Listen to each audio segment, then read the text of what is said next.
Some words make you smile. I don't know what they are for you, but I know for me, if you say chocolate, I'm going to smile. If you mention a certain sports team that I love, I'm going to smile. But then some words make you just cringe, don't they? Like when someone says politics, yeah, I know it's getting ready to be an argument. I'm going to talk to you today about a word. You already know what it is because you tuned into this talk. It's a word that makes so many people cringe, we have to address it. The word is church. My name's Paul Baston. You're watching Really Big Questions. And today our question is, how in the world can you trust the church, especially with so much hypocrisy over its long checkered history? Well, there are two issues here.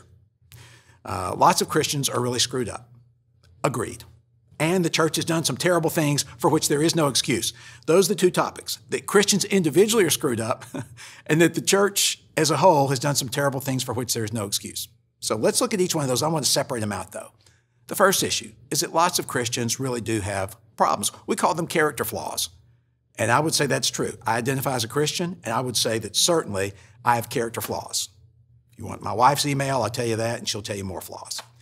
G.K. Chesterton, a brilliant and very portly man, probably 6'4", 350 pounds, 100 years ago in England as a newspaper editor, said this. He said, the only good argument against Christianity is Christians. I understand what he means. And I know that for that reason, skeptics often think to themselves, Christians are hypocrites. They don't even practice what they preach. Therefore, Christianity must be false. Christianity can't be true if the very people that espouse it can't live up to it. Well, I'm going to ask you to re-examine that logic because I think that logic is flawed, and I think you'll agree with me if you give me just a moment. The assumption there is that Christians should be perfect. But what about people who are adherents of other religions? I mean, are you taking them off the hook? Jews have 613 laws in their Hebrew scriptures. Moses wasn't perfect, and he was the father of Judaism. Do you hold all Jews to that same standard? Or what about Hinduism? I mean, Gandhi was the ideal Hindu. In fact, most people, period, no matter what their religion or irreligion, would want to be like Gandhi as a Hindu. But none of us say, well, Hindus have to be perfect. You see, the reality is that Christians aren't perfect because no human is. Christians do want to be more like Christ. That's a very important part of our lives. When we say we want to follow Jesus, we mean we want to live more and more like him. But it takes time.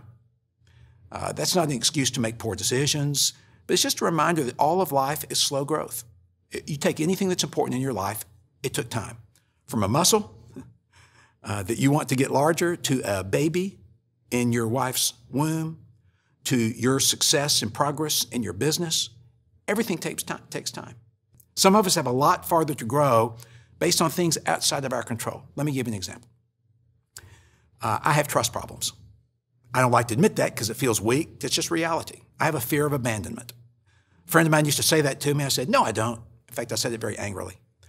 But my dad died very suddenly on a Friday morning when I was 13. Thursday morning, he woke us up. Thursday night, he and Mom put us to bed. Friday morning, he woke us up. And at 9 a.m., he was dead on arrival at the hospital. I have always worried that someone I love will leave me or that I will end up being taken away from those I love.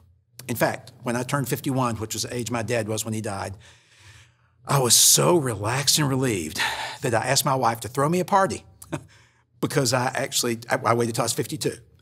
I lived longer than my dad. My whole point, I have this fear of abandonment. It's not healthy. It's not normal, but it's real. I am learning to trust God. I'm learning to trust others. I'm learning not to control them. But I guarantee you, that's taken me longer than it would probably take you. So in this area, I will look a lot more imperfect than you. See, perfection's tough. It's a standard that we can't meet. It's really impossible. So I want you to relax that first issue of Christians have to be perfect, if Christianity is to be true. Now, the second issue, and I think most people believe this, is that the church has done some terrible things, especially war and violence, which leads us to this criticism and this logic. The church has started wars, the church has sponsored and spawned violence. Therefore, again, Christianity is not true. I understand the logic, I just think it's flawed. So join me for a moment as we try to re-examine this logic. Remember the assumption. You're assuming that war and violence are propagated primarily by religion, specifically by Christianity. But I just want you to think for a moment about the reality.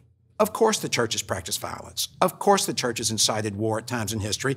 And of course, by any Christian standard, it's wrong. That's anti-Jesus. No reason for us to blink at that. However, if you take a look at all the recent wars, certainly in reference to America, they've all been caused by political ideology, not religious fervor.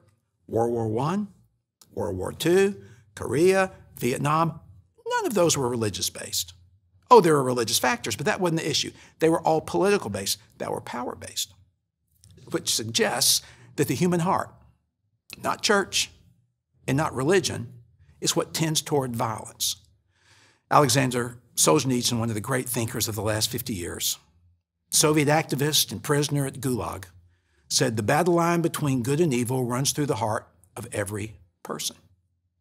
And the truth is that the only ethic that could ever condemn and correct and put the right boundaries on war and violence is the Christian ethic from Jesus. And the church needs to be faithful to what God says. So I'm not suggesting that we dismiss character flaws in Christians, nor that we dismiss church-led violence or war. But I think it simply shows that neither of those valid criticisms makes Christianity untrue. It just means Christianity is less practiced than those of us who are Christians and those who are looking on would hope for. All right, my goal every time I talk to you is to stimulate your thinking, to give you a way to think differently so that if you're interested, you can draw close to God and find out more about Christ. Thanks for watching this. If you liked it, be sure and give it a thumbs up. For more content like this, be sure and subscribe, and you'll be notified every time a new video on Really Big Questions releases. And in the meantime, check out our channel for more videos on marriage, parenting, sex, and other topics that you care about. Because the truth is, if it's important to you, it's important to us. Thanks.